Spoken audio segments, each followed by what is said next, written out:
This year marks the 6-year anniversary of having a garden in my backyard.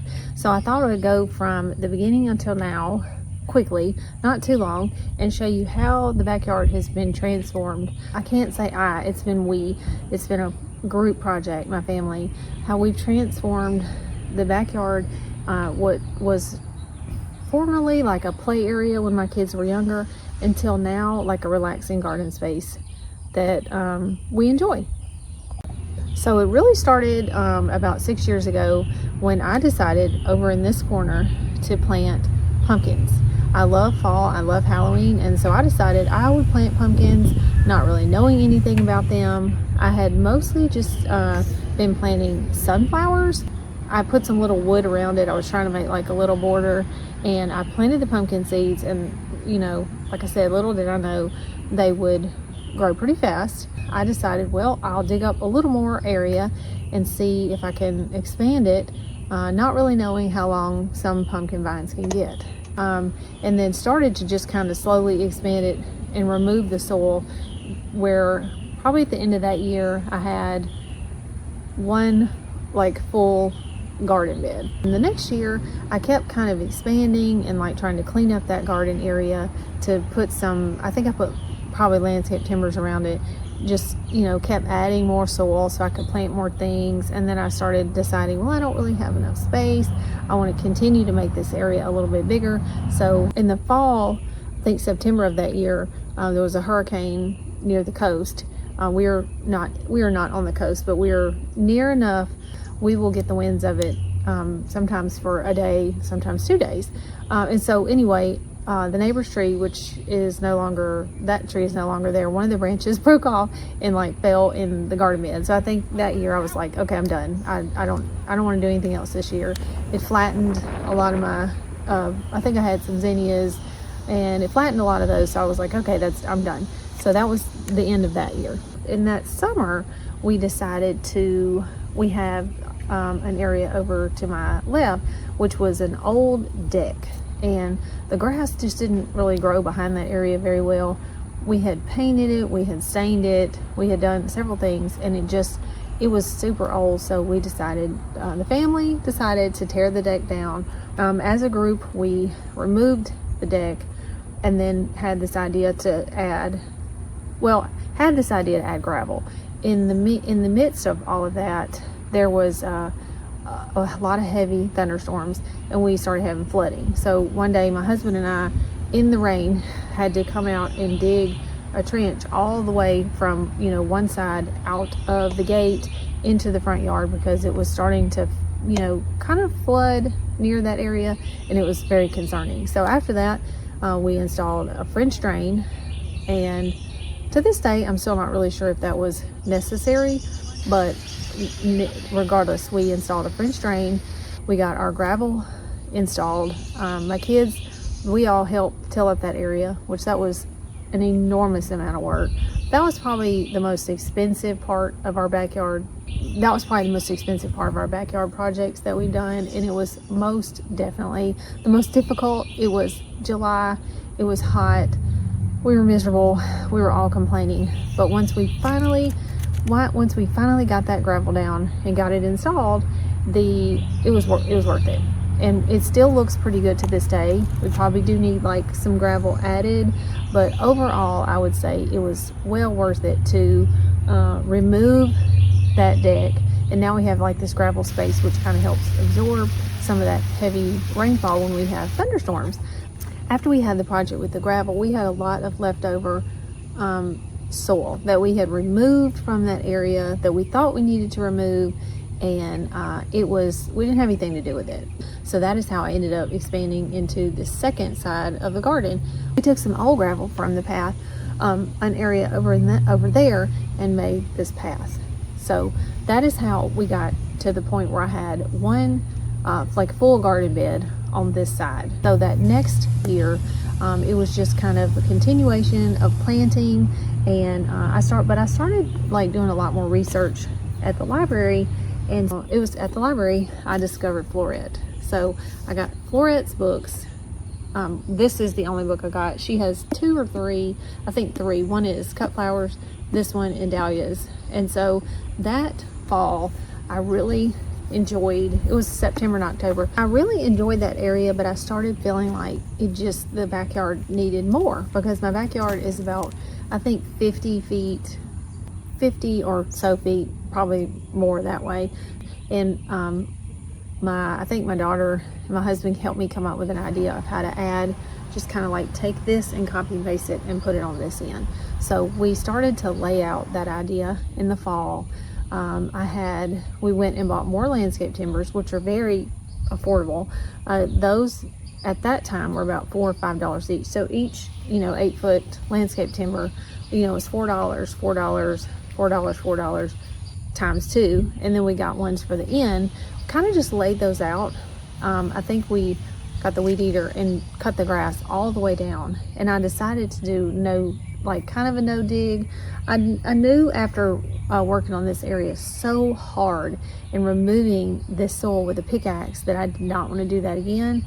That was literally backbreaking work. We just cut it down, covered it with leaf mulch, and in the fall we took the leaves in the backyard, covered it with leaf mulch, and then just kind of left it for the winter. So that spring of the 4th year, me and my family worked. We went and got soil and added it to the new beds. This is the north and this is the south end of the garden. So on the south end of the garden, we went and got a lot of soil and added it to those beds. And then that was the first year where I had 4 full garden beds to plant, just as much as I wanted to plant in those. So I had lots of sunflowers, lots of zinnias.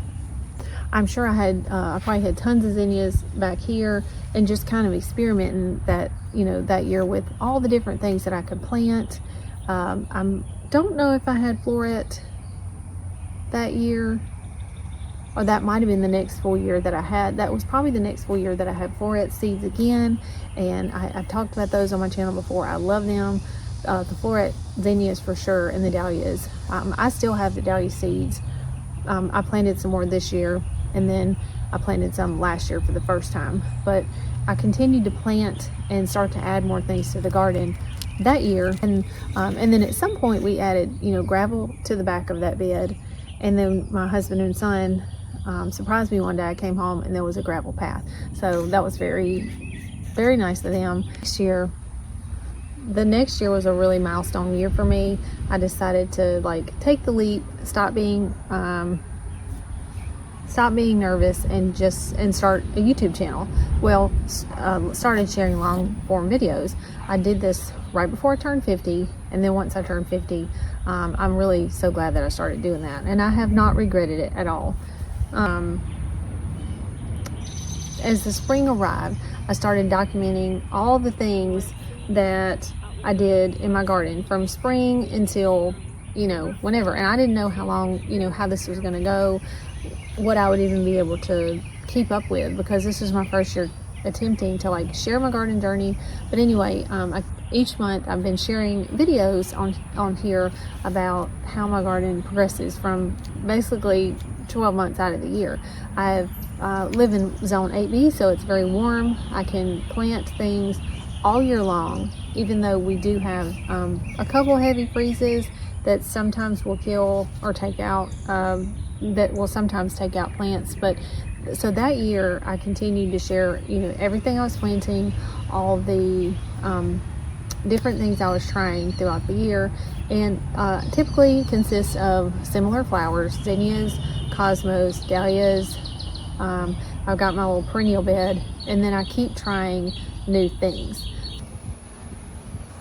And then as the fall arrived, I started kind of experimenting into more like cool season flowers, and trying to figure out like what I could plant in probably really sort of near the end of August or middle or beginning of August, that can still take a little bit of the heat but then transition into the cool weather. So I've had a lot of good luck with that, with mostly snapdragons. This was my first year having like a garden through the fall and the winter, and still having, I would say, besides just the perennials that I have, the first year having the some like color in the garden in the winter. So since then, I've been also sharing like little projects that I worked on. My husband built like a potting bench for me, and my son helped him, and so we've added like a potting bench to the garden, and just continuing to add new elements to the garden as the season goes on, so I can really kind of try to make this like something that I enjoy year round. We bought these two steed holly little trees back here behind me, and those get pretty big, but for now I'm keeping those in pots. That was just an example, and I'm trying to learn how to like extend the garden, like I said, trying to extend the garden into something that's enjoyable year round. So now we are in the current year. My garden is doing well. I've added new things to the garden this year. I'm starting to try new things like more tropicals. I planted banana plants and just warmer season like tropicals that give the garden like a different kind of element or interest that I really didn't have before. I was relying so heavily on annuals that, you know, once those died, there was nothing in the garden to look at or to enjoy. I wanted to turn around so you can see the other side of the garden and see the little potting bench. And I hope, like, as I continue to expand the garden, I don't necessarily mean expand this way or anything like that, but just add new details, move some elements over to the gravel, the gravel like seating area throughout this year and then next year, and hopefully continue this journey. So the part of this that's been so good for me, and the reason I'm sharing is now would be it's May, so there's still plenty of time in May if you're deciding you might want to start gardening, and it's even the beginning of the garden season for some people. So if you are considering starting a garden, I just wanted to show that it doesn't happen overnight, unless you have some, a landscaper or like a, larger budget where you can pay someone to do all these things. But honestly, and I know some people do that, and that's fine. I was not able to do that. We just did little steps here and there that got the garden from where it was to where it is now. And I never even had any plans of turning my backyard into a garden. It's kind of just a thing that happened. I hope you made it to the end. If you did, I appreciate you watching. I share 2 to 3 videos every month of what I'm doing in my garden, what I do.